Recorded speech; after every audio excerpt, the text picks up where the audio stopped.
ICG Software reuneix a Lleida més de 100 col·laboradors de tot l'estat espanyol en la seva primera convenció nacional.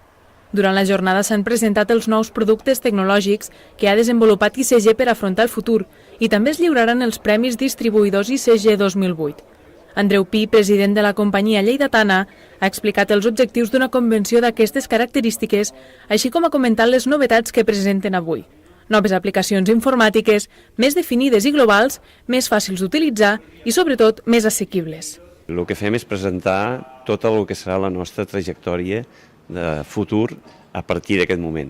Presentem també una balança intel·ligent, la qual té una interacció amb la venda molt fàcil.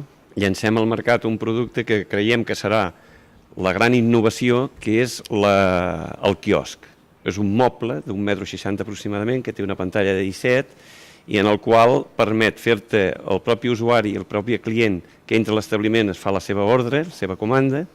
En aquest moment ja passa cap a la cuina i té la prioritat o l'avantatge de que tot aquell client paga contra aquella màquina, el que ens quadrarà sempre a la caixa.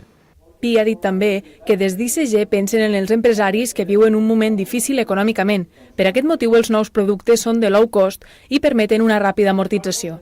A més de la jornada de treball, la convenció també servirà per conèixer alguns casos d'èxit que apliquen les solucions tecnològiques d'ICG, Calucho, Toy Planet, la cadena Vets i el grup Abades. Aquesta convenció nacional tindrà continuïtat i se celebrarà tots els anys senars, mentre que els anys parells tindran lloc les convencions internacionals, que es van iniciar l'any passat a Lleida i seran de caràcter itinerant.